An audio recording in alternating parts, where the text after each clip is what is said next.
আসসালামু আলাইকুম viewers, welcome to my channel. আশা করি আপনারা সবাই ভালো আছেন। আজকে আমি আপনাদেরকে একটি 40 ইঞ্চি জামা কাটিং দেখাবো। আমি 4 ভাঁজে কাপড়টি রেখেছি। আমার দিকে বন্ধ সাইড রয়েছে এবং অপোজিট সাইডে খোলা সাইড রয়েছে। শুরুতে আমি কাঁধের মাপ নিচ্ছি। কাঁধের মাপ আমি 7 ইঞ্চি রাখবো এবং আর্মহোলের মাপও আমি 7 ইঞ্চি রাখবো। কাঁধের মাপ যতটুকু রাখবেন, আর্মহোলের মাপও ততটুকু রাখবেন।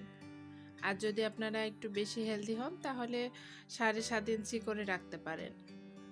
গলার ফাঁকা অংশ আমি নেব 2.5 ইঞ্চি এবং আমি সামন গলা পেছন গলা একই করব 5.5 ইঞ্চি। 5.5 ইঞ্চি করে লম্বা রাখবো। তবে আপনারা চাইলে সামন গলা বড় এবং পেছন গলা ছোট রাখতে পারেন। আমি এটিও দেখে দিচ্ছি। সামন গলা যদি 5.5 ইঞ্চি রাখেন, পেছন গলা 4 ইঞ্চি রাখতে পারেন। গলার অংশ কাটার সময় পেছন গলার যে মাপ নিয়েছেন সেই অনুযায়ী দুটি কাপড়ে কেটে নেবেন। এরপর সামন গলা কাটার সময় পেছনের পাটটি সরিয়ে সামনের গলার অংশটুকু কেটে নেবেন। এখন আমি বডির মাপ নিচ্ছি 10 ইঞ্চি। এখানে বডি 40 ইঞ্চি, 40-এ 4 ভাগ করলে 10 হয়, তো আমি 10 ইঞ্চি রেখে দিলাম।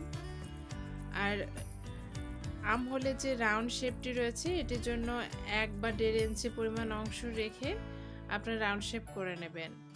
এখন আমি কোমর এবং হিপের মাপ নিচ্ছি।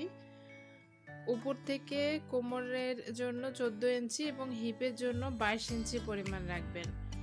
কাঁধ থেকে 14 ইঞ্চি পরিমাণ অংশ হবে কোমরের মাপ এবং 22 ইঞ্চি পরিমাণ অংশ হবে হিপের মাপ। এখন আমি কোমরের লুজের মাপ নিচ্ছি 9 ইঞ্চি এবং হিপের মাপ নিচ্ছি 10 ইঞ্চি। আপনারা আপনাদের মাপ অনুযায়ী নেবেন। আপনাদের যে মাপ থাকবে সেটিকে আপনারা 4 ভাগ করে 1 ভাগ রাখবেন। 40 হলে 4 ভাগ করলে 10 হয়, তো আমার বডির মাপ এবং হিপের মাপ 10 এবং আমার কোমরের মাপ আমি 9 ইঞ্চি রেখেছি। এখন আমি মাপ অনুযায়ী সব কেটে নিচ্ছি। এক্ষেত্রে আপনাদের বলে রাখি, আমি জামার যে লম্বা পুরো লম্বাটুকুই রেখেছি, প্রায় 45 ইঞ্চির মতো লম্বা রয়েছে। আপনারা আপনাদের পছন্দ মতো লম্বার মাপটি নিয়ে রাখবেন এবং লম্বার নিচে যে ঘেরটি রয়েছে, জামার নিচের ঘের, এটি আমি 14 ইঞ্চি রেখেছি। 4 ভাঁজে কাপড় রেখে আমি 14 ইঞ্চি পরিমাণে ঘের নিয়েছি। এখন সব দাগ বরাবর আমি কেটে নিচ্ছি। জামার মাপ নেওয়া হয়েছে, এখন আমি হাতার মাপ নিচ্ছি। আমার জামার আর্মহোলের মাপ ছিল 7, 7-এর সঙ্গে 2 যোগ করলে হয় 9। আপনাদের যে মাপ থাকবে তার সঙ্গে 2 যোগ করবেন, যোগ করে আপনারা সেই মাপটি নেবেন। এরপর উপর থেকে 3 ইঞ্চি পরিমাণ অংশে দাগ টেনে নিয়ে আমি রাউন্ড একটি শেপ দিয়ে নিচ্ছি। এখানে আমার হাতার যে লম্বার মাপ আমি পুরোটাই রাখবো। আপনারা আপনাদের পছন্দ মতো বা আপনাদের মাপ মতো লম্বার মাপটি রেখে দেবেন এবং হাতার মোহরের মাপ রাখবো আমি 6.5 ইঞ্চি। এখন সব কিছু দাগ টেনে নিয়েছি। দাগ টেনে নেওয়ার পর আমি দাগ বরাবর কেটে নেব।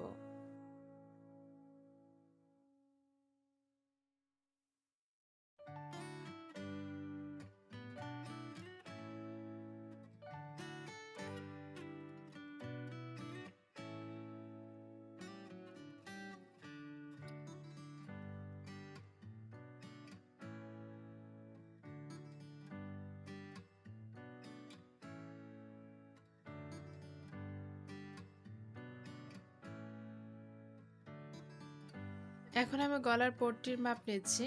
গলার পট্টির লম্বা আমি 7 ইঞ্চি রাখবো। এরপর গলার যে ফাঁকা অংশ সেটি হবে 2.5 ইঞ্চি। আমি জামাতেও 2.5 ইঞ্চি রেখেছিলাম, আমি পট্টিতেও এখানে 2.5 ইঞ্চি রাখলাম। 2.5 ইঞ্চি নেওয়ার পর আমি একটি রাউন্ড শেপ দেব। রাউন্ড শেপ দিয়ে শেপ বরাবর আমি কেটে নেব। আমার ভিডিওটি যদি আপনাদের ভালো লেগে থাকে তাহলে অবশ্যই কমেন্টের মাধ্যমে জানাবেন এবং আমার চ্যানেলটি সাবস্ক্রাইব করে বেল বাটন অন করে রাখবেন।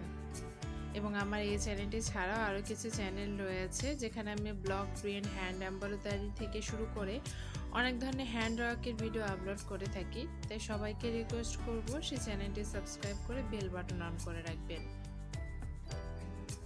সবাই অনেক ভালো থাকবেন। আসসালামু আলাইকুম।